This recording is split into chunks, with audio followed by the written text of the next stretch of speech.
जैसा कि स्टूडेंट बताया गया है, आपको बताया जा रहा है कि बोमेन संपुट के आंतरिक परत में बोमेन संपुट के आंतरिक परत में पोडोसाइट कोशिकाएं होती हैं और पोडोसाइट कोशिकाएं इस तरह से विन्यसित रहती हैं, अर्थात अरेंज रहती हैं, इस तरह से व्यवस्थित होती हैं कि उनके कुछ छोटे छोटे अवकाश बीच में रह जाते हैं। अर्थात इस तरह से स्टूडेंट व्यवस्थित होते हैं कि उनके बीच में रिक्त स्थान रहता है। इन्हें निस्यंदन खाँच या खाँच छिद्र कहते हैं। इन झिल्लियों से रुधिर इतनी अच्छी तरह से छनता है कि जिससे रुधिर के प्लाज्मा की प्रोटीन को छोड़कर प्लाज्मा का शेष भाग छनकर संपुट गुहा में एकत्रित हो जाता है। इसलिए इसे परानिस्यंदन या अल्ट्रा फिल्ट्रेशन कहते हैं। स्टूडेंट, अल्ट्रा फिल्ट्रेशन से आप क्या समझते हैं? ये आपका परानिस्यंदन या अल्ट्रा फिल्ट्रेशन से आप क्या समझते हैं? तो आप बोलेंगे स्टूडेंट कि बोमेन संपुट के आंतरिक परत में पोडोसाइट कोशिकाएं हैं और ये कोशिकाएं इस तरह से व्यवस्थित होती हैं कि रुधिर के प्लाज्मा प्रोटीन को, स्टूडेंट पिछले वीडियो में या आपको क्लासरूम में बताया गया है कि रुधिर के दो भाग हैं, प्लाज्मा और ब्लड कार्पसेल्स। तो प्लाज्मा में जो प्रोटीन उपस्थित है स्टूडेंट, उसको छोड़कर शेष भाग रुधिर का जो है वो छनकर बोमेन संपुट में एकत्रित हो जाता है। इसी क्रिया को आप परानिस्यंदन या अल्ट्रा फिल्ट्रेशन कहते हैं। स्टूडेंट, अल्ट्रा फिल्ट्रेशन आपके माइंड में डाला जा रहा है। स्टूडेंट, आप ध्यान से सुने। अल्ट्रा फिल्ट्रेशन की क्रिया में रुधिर में से सभी पदार्थ छन जाते हैं, केवल प्लाज्मा प्रोटीन को छोड़कर। अर्थात प्लाज्मा में जो प्रोटीन है, जैसे फाइब्रिनोजेन है, प्रोथ्रम्बिन, ये सब जो प्रोटीन है ना, ये सब को छोड़कर बाकी सारे पदार्थ क्या करते हैं? छन जाते हैं। स्टूडेंट, आगे आप देखें, वृक्कों द्वारा प्रति मिनट निस्यंदित की गई मात्रा गुच्छी निस्यंदन या ग्लोमे फिल्ट्रेशन रेट कहलाती है, गुच्छी निस्यंदन दर कहलाती है। स्टूडेंट ध्यान दें, वृक्क जो है अगर 1 मिनट में जितना अल्ट्रा फिल्ट्रेशन की क्रिया करता है, जितना छानता है, उसी को आप कहते हैं गुच्छी निस्यंदन रेट, या स्टूडेंट कह सकते हैं ग्लोमेरुलस फिल्ट्रेशन रेट। ये आपका है। एक स्वस्थ व्यक्ति यह दर 125 ml प्रति मिनट अर्थात 180 लीटर प्रतिदिन है। एक स्वस्थ व्यक्ति में यह दर, तो स्टूडेंट याद आप ध्यान दें कि एक जो स्वस्थ व्यक्ति है वो 1 मिनट में 125 ml अल्ट्रा फिल्ट्रेशन की क्रिया करता है, अर्थात परानिस्यंदन की क्रिया करता है, अर्थात रुधिर को छानता है।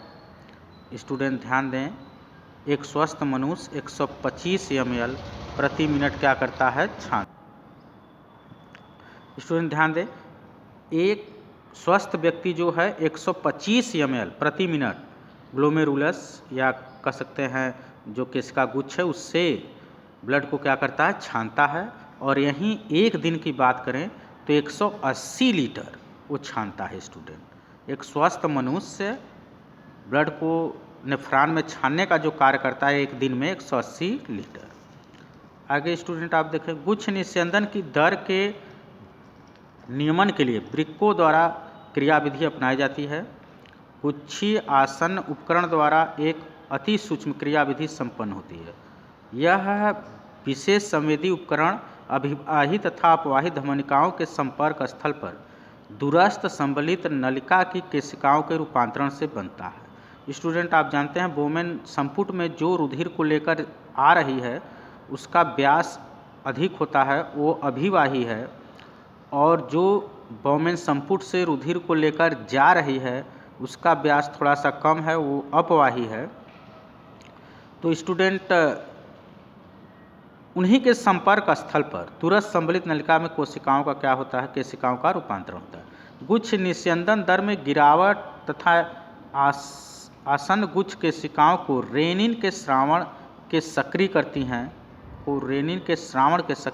जो वृक्कीय रुधिर का प्रवाह बढ़ाकर गुच्छ निस्यंदन दर को पुनः सामान्य कर देती है।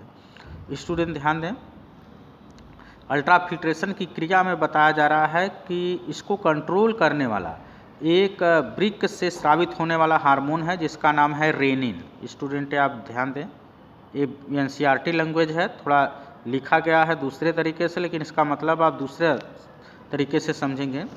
तो वृक्क की कोशिकाओं में स्टूडेंट, वृक्क की जो कुछ कोशिकाएं हैं वो रेनिन नामक हार्मोन का क्या करती हैं, स्रावण करती हैं। यह रेनिन नामक हार्मोन स्टूडेंट वृक्क के अल्ट्राफिल्ट्रेशन क्रिया को क्या करता है, कंट्रोल करता है। तो स्टूडेंट वृक्क के अल्ट्राफिल्ट्रेशन क्रिया को क्या करता है, छानता है। और बोमेन संपुट में स्टूडेंट आप ध्यान दें, बोमेन संपुट में भी दाब लगेगा। यहाँ पर उस दाब का जिक्र एनसीईआरटी में नहीं है, लेकिन और सब बुक का अध्ययन करेंगे, किताब का अध्ययन करेंगे तो वहाँ मिलेगा। चूँकि बताया जा रहा है कि बोमेन संपुट में रुधिर को ले आने वाली जो धमनिका होती है, अभिवाही धमनिका, उसका व्यास स्टूडेंट बहुत अधिक होता है, अर्थात मोटी होती है वो। लेकिन जो रुधिर को लेकर जा रही है स्टूडेंट बोमेन संपुट से, उसका व्यास कम है, उसे अपवाही धमनिका कहते हैं। तो जाहिर सी बात है कि ग्लोमेरुलस पर दबाव एक उत्पन्न होगा, क्योंकि एक जो अपवाही धमनिका है वो पतली है और अभिवाही धमनिका जो है वो मोटी है, जो कि पिछले वीडियो में आपको बताया गया। तो स्टूडेंट यहाँ पर आपको फिगर से आपको बता रहे हैं, यहाँ देखिए ये पूरा फिगर बोमेन संपुट का है। यहाँ अभिवाही धमनिका का व्यास आप देख रहे हैं अधिक है, अपवाही धमनिका का व्यास कम है। तो स्टूडेंट अगर यहाँ से 5 ml रुधिर आता है तो आप जानते हैं कि यहाँ से 5 ml रुधिर निकल नहीं पाएगा, जिससे एक प्रेशर लगेगा, दबाव यहाँ लगेगा। तो उस दबाव के कारण पदार्थ बोमेन संपुट में छन छन कर स्टूडेंट आते रहते हैं। तो ये आपको बताया जा रहा है कि एक प्रेशर भी यहाँ काज करता है, जिससे कह सकते हैं अल्ट्राफिल्ट्रेशन की क्रिया संपन्न होती है। फिर कह रहे हैं स्टूडेंट बोमेन संपुट के आंतरिक दीवार में पोडोसाइट कोशिकाएं हैं और वो इस तरह से व्यवस्थित होती हैं कि उसमें से पदार्थ छनकर बाहर आता है। तो इसे भी स्टूडेंट आप कह सकते हैं कि पोडोसाइट का व्यवस्थित होना भी एक तरह से स्टूडेंट कह सकते हैं अल्ट्राफिल्ट्रेशन की क्रिया में सहयोग करने का या अल्ट्राफिल्ट्रेशन की क्रिया को करने का एक कह सकते हैं मेन फैक्टर है, कारक है, जो संपन्न करता है अल्ट्राफिल्ट्रेशन की क्रिया को। तो स्टूडेंट ये आप देख रहे हैं अल्ट्राफिल्ट्रेशन की क्रिया, ये जिसमें आपको यहाँ देखिए आप अल्ट्राफिल्ट्रेशन या परानिस्यंदन की क्रिया, जिसमें कह रहा है कि प्लाज्मा प्रोटीन को छोड़कर बाकी से सभी पदार्थ क्या करते हैं, छन जाते हैं। और एक स्वस्थ मनुष्य 1 मिनट में 125 ml छानता है ब्लड को, जो दिन भर में अगर बात करें तो प्रतिदिन की बात करें तो 180 लीटर छान देता है। तो ये अल्ट्राफिल्ट्रेशन की क्रिया थी। स्टूडेंट नेक्स्ट वीडियो में आपको अवशोषण की क्रिया बताया जाएगा, फिर श्रावण की क्रिया बताया जाएगा। फिलहाल ये वृक्क और नेफ्रॉन में अल्ट्राफिल्ट्रेशन की क्रिया। धन्यवाद।